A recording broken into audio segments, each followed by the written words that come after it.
You're listening to Thriving Thoughts, and this season I'm sharing one actionable tip per episode to teach you how to thrive through the power of intention. I'm your host, Dr. Sherri. I love being here with you.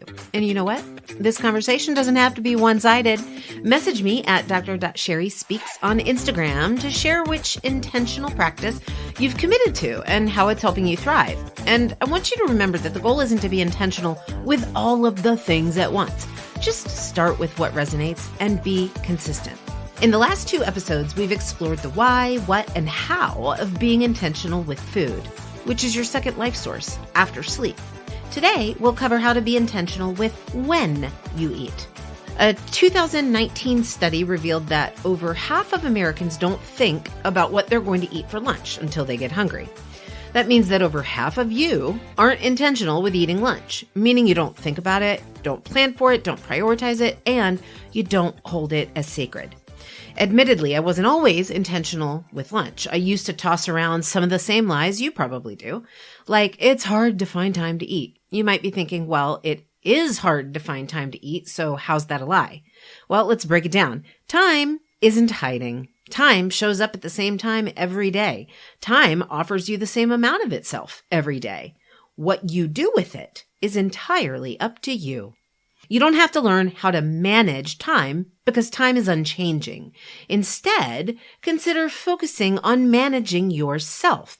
You can choose to be intentional with food by reserving time, not finding it, to eat. I'm not 100% intentional with lunchtime. Like I said, while I'm dedicated, I have a couple of days per month in which I convince my brain that other things are more urgent and lunchtime becomes a cram it in as fast as I can time, which we know is counterproductive to what we're aiming to do, which is to be productive.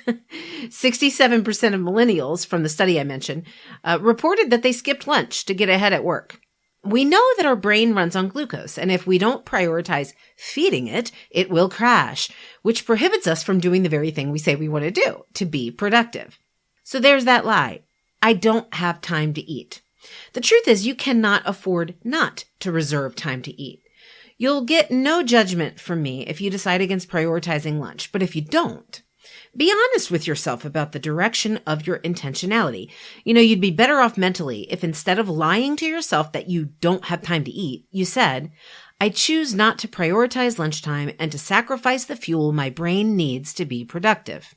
For those of you who want to reap the benefits of prioritizing lunchtime and getting that mental space to recharge, direct your intention to this practice. Pick a 30-minute time slot to leave your desk. That's right. Stop what you're doing. Even if you're not at a desk, stop what you're doing and engage in the sole pursuit of eating. This is you time your brain is literally starving for. Make it non-negotiable. It's easy to convince ourselves that our jobs or days just spin out of control, that we spend all of our time putting out fires, right? The truth is that those days exist, and those days are exceptions, not the standard. If chaos is the standard in your life, it's because it's your habit. This is an opportunity for you to take control of your day, of your life, to be intentional with a simple 30-minute dedicated time to refueling your body with the food it needs. Set yourself up to be successful with this practice. Put it in your calendar so that when you or others schedule tasks, that particular space is filled. It's reserved. Set an alarm to remind yourself. Pack something in your lunch or pick a food to prepare that you actually look forward to eating. Make lunchtime a time to treasure. A friend of mine recently told me of a coworker of hers that had inspired her and left her with a lasting memory of what intentional lunchtime self-care looks like. This particular coworker had not only honored her self-reservation for lunch, but she made it a sacred time of self-care by leaving her desk and setting a place setting for herself, complete with a placemat.